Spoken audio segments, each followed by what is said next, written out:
Olá, bem-vindos. O tema do vídeo é a teoria da coevolução das estratégias competitivas humanas, parte 1, a competição das mulheres pelos homens. Este tema está dividido em duas partes. Nesta parte, discorro brevemente sobre a competição das mulheres pelos homens. Em tese, este tema não apresenta nenhuma novidade àqueles que já dominam o conteúdo, mas pode ser uma novidade em relação a outros que desejam uma explicação sintética sobre as estratégias competitivas de homens e mulheres na sociedade, usando principalmente a teoria da evolução e, nesta parte, a coevolução. Eu vou aplicar a teoria da coevolução às estratégias competitivas humanas. A teoria da coevolução ela explica o processo evolutivo das espécies, tendo como base a reciprocidade adaptativa entre as espécies, ou seja, à medida que as espécies interagem entre si, cada uma aplica uma pressão seletiva sobre a outra, e isso no processo evolutivo, e isso acelera os processos de adaptação de cada espécie. Um exemplo da teoria da coevolução é a relação entre predador e presa. A relação entre predadores e presas fornecem ali uma ilustração bem clara da teoria da coevolução. Vamos supor, por exemplo, que nós temos uma população de coelhos de um lado e a população de raposas por outro lado.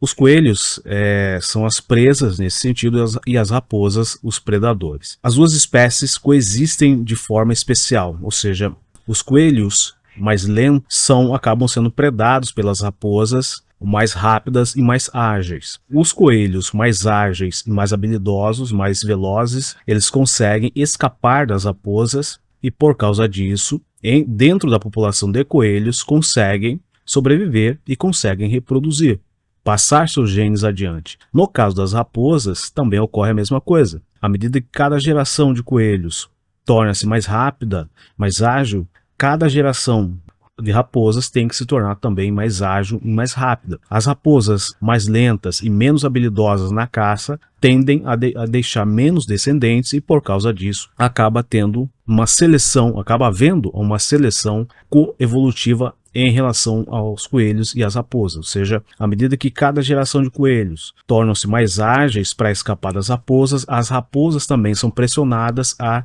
tornarem-se mais velozes e ágeis para conseguir predar os coelhos. Então existe uma relação de pressão evolutiva nessa relação entre predador e presa. E aplicando a teoria da coevolução dentro das estratégias competitivas, no ser humano nós temos o seguinte: nas relações socio-humanas, os homens e as mulheres utilizam diversas estratégias competitivas com o objetivo de obter sucesso tanto social quanto sexual ao longo das suas vidas na sociedade, estejam conscientes disso ou não. Essas são as estratégias de competição sociossexual. No caso feminino, ela está baseada no imperativo instintivo denominado de hipergamia. A hipergamia é algo difícil de ser compreendido, principalmente pelos homens, e muitas vezes quando é compreendido, não é aceito pela maior parte dos homens, infelizmente. A questão é o seguinte, todos os animais têm dois princípios: sobreviver, obter alimentos, abrigo, não ser predados e reproduzir. Então, ter sucesso em sobreviver e ter sucesso em reproduzir. Reproduzir significa criar estratégias para conseguir acasalar e passar seus genes adiante. No caso feminino, isso está ligado,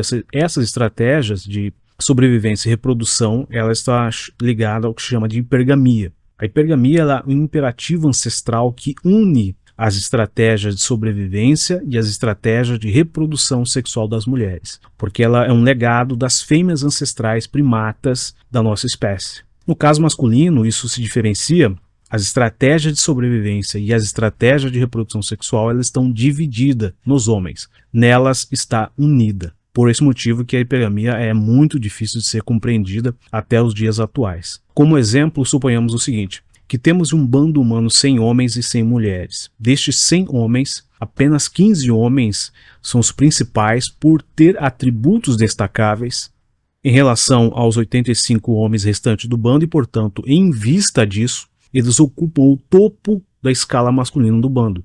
Neste caso, as 100 mulheres do bando desejam apenas os 15 homens do bando, objetivando, evidentemente, obter os benefícios genéticos de procriar com esses homens e os benefícios provisionais econômicos de ter recursos e os benefícios da proteção física de pertencer sexualmente a eles no bando. Então, desta necessidade pelos destacados, surge então a competição sexual feminina. Se uma mulher consegue pertencer a um destacado do bando, ela consegue simultaneamente assegurar sua sobrevivência individual e, ao mesmo tempo, a reprodução dela e da prole dela. Mas como cada uma delas vai competir pelos somente 15 homens do bando?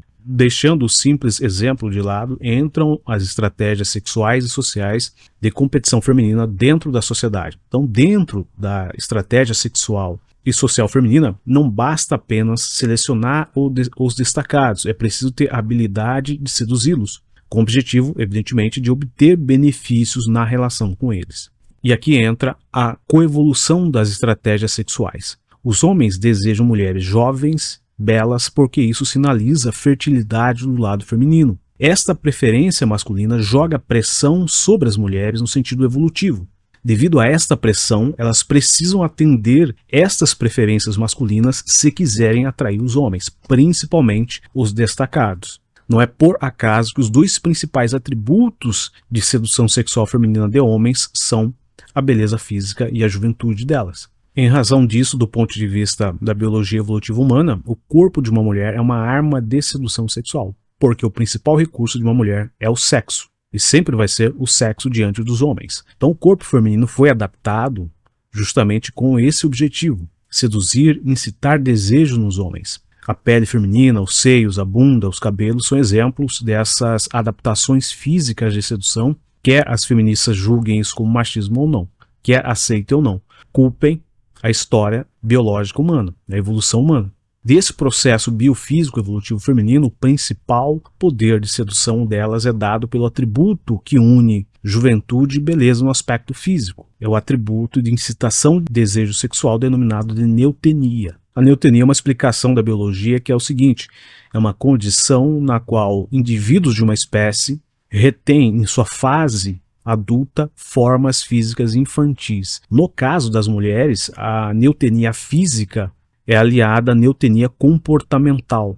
Então, ter traços do rosto mais delicado, voz mais aguda, comportamento de menino inocente, isso aí são exemplos de neotenia. Em algumas espécies é o resultado de uma adaptação evolutiva usada como modo de levar os adultos a não ter seus filhos como uma ameaça. E isso é importante dentro da luta pela sobrevivência na natureza. E levar justamente os pais a dispensar cuidados parentais com as suas proles com relação à proteção física, com relação à provisão dos seus filhotes. Algo que acontece na espécie humana também com relação às crianças humanas.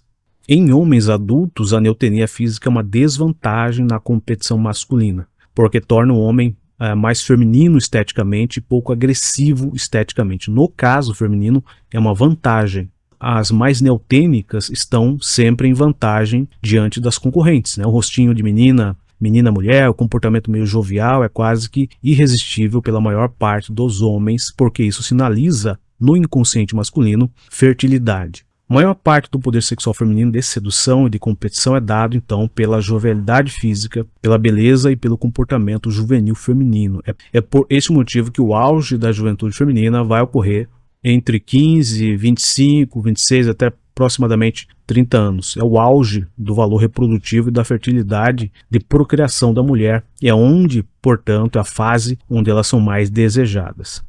Bom, desse modo, as mais belas de corpo e rosto da sociedade nesta faixa de tempo, elas conseguem muitos benefícios dos homens. Como todos sabem, as mais bonitas de corpo e rosto da sociedade utilizam seus atributos competitivos de sedução no sentido de conseguir ter acesso aos homens com maior nível de riqueza econômica, ter benefícios, ter privilégios profissionais, entre outros dos homens dentro da sociedade, e até dar golpes, que atualmente é o mais comum. É por causa disso que as mais belas, jovens e atraentes têm privilégios e benefícios sociais na concorrência feminina. As instituições públicas, as instituições privadas, as empresas, por exemplo, utilizam muito a beleza física feminina atualmente como forma positiva em relação às suas marcas. Dentro das empresas públicas ou privadas, utiliza-se muito a imagem da mulher e vai se utilizar cada vez mais, principalmente a mulher de melhor destaque físico, as mais belas, com melhor corpo, como frente de algum programa, como propaganda das suas empresas. até em cargos das empresas.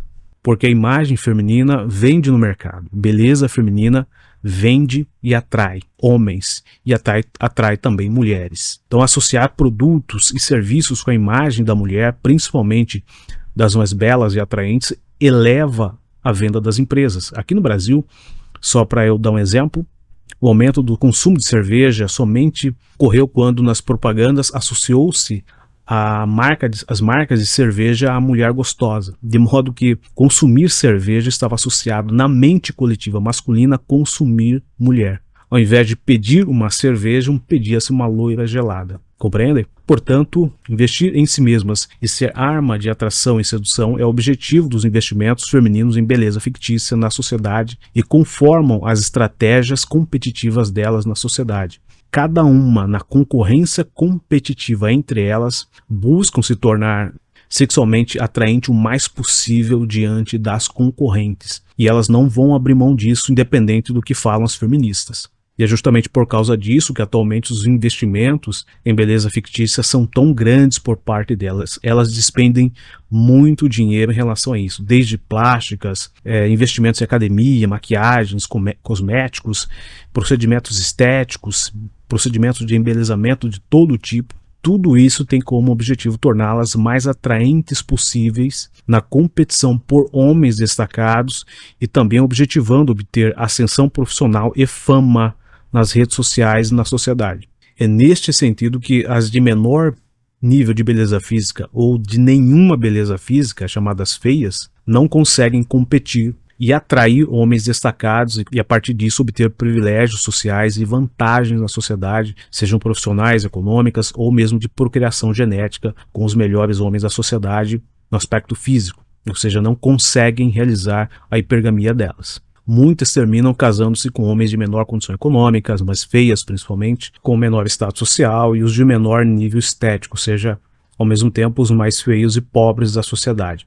Elas não conseguem obter privilégios advindos do lado masculino e a submissão dos homens por elas. Esse é o problema daquelas que não têm tanta beleza física e não têm a principal arma de competição entre elas. Não por acaso, à medida que elas envelhecem, percebem que o poder de atração delas, da juventude, os benefícios advindos dele, à medida que a idade avança, a beleza física delas, o valor reprodutivo e a fertilidade se vão. É algo que muitas não aceitam e tentam rebater isso a todo custo, lutando para continuar jovem o mais tempo possível. O impacto nelas, principalmente nas mais bonitas, é muito grande. Então uma jovem mulher bela, gostosa, no auge dos seus 21 anos, bajulada e desejada por muitos homens, que recebe cantadas, elogios e assédios o tempo todo, e que tinha homens à escolha e que dispunha da atenção de muitos homens aos 30 anos ou mais, começa a perceber que o rosto já não é o mesmo, que a pele jovial já não é mais a mesma, e que seus atributos sexuais de sedução e submissão de homens não despertam os mesmos desejos, principalmente nos homens atrativos da sociedade, que são os alvos da caçada delas. Abrindo um contexto em relação a isso nos dias atuais, muitas estão na internet reclamando que os homens não chegam, que os homens não têm mais atitude, mas o fato que está por trás é o fato de que muitos homens já não entram mais nesse jogo. Por quê? Porque não há prazer maior no mundo feminino do que o poder da mulher rejeitar homens que se interessam por elas. Algumas até ficam excitadas pelo fato de, além de rejeitar homens, principalmente homens comuns, que elas sabem que não vai ter oportunidade com elas, além de rejeitar, elas poderem humilhá-los. Não há prazer maior no mundo feminino do que rejeitar e principalmente humilhar homens, principalmente os homens comuns. Bom, é em razão disso, na questão da beleza, do poder de atração delas, é em razão disso que o mundo feminino é tão competitivo esteticamente e produz entre elas uma forte competição que gera entre elas muitas emoções, como a emoção da inveja, o sentimento da inveja. Em um meio social, as mulheres se observam o tempo todo e detalhadamente. Elas se comparam o tempo todo, As amigas concorrentes se olham de cima e embaixo, cabelos, roupas, sapatos, maquiagens, se tem ruga, se não tem, ainda que finjam hipocritamente que não o fazem. O mundo feminino é muito competitivo com relação a isso, porque o principal atributo da mulher é tudo que envolve a sedução, a beleza e o sexo. não só em relação a homens, mas em relação a elas mesmas, na competição entre elas, pelo destaque físico, principalmente. Isso acontece porque, diferente da competição masculina, que é mais objetiva e agressiva fisicamente, a competição feminina é mais agressiva na dimensão psicológica e emocional. Elas gostam muito dessa competição porque não descamba, na maior parte das vezes, a agressão física entre elas, mas uma competição sempre psicológica e emocional. E a outra diferença em relação à competição masculina: o objetivo de cada mulher na competição entre elas, desde que são jovens, são os atributos masculinos que servem a elas e não os homens em si. É algo que precisa ser desconstruído da cabeça dos homens. A mulher não busca o homem, ela busca os atributos masculinos. Cada mulher busca seduzir e atrair somente os homens do topo da hierarquia masculina, ou os homens bem colocados da hierarquia masculina, ou homens que tenham atributos desejados por elas no contexto de vida que elas estão, na impossibilidade de muitas conseguir algo melhor. É por causa disso que as mulheres direcionam seu principal recurso na sociedade. Qual que é o principal recurso? O sexo, que é o desejo sexual masculino, somente aqueles que satisfaçam algum aspecto do instinto primitivo da hipergamia delas. Então, finalizando, essa preferência hipergâmica delas, de acordo com a teoria da coevolução que contextualizei aqui, vai jogar pressão nos homens na sociedade para que eles performem no sentido de satisfazer os desejos hipergâmicos delas.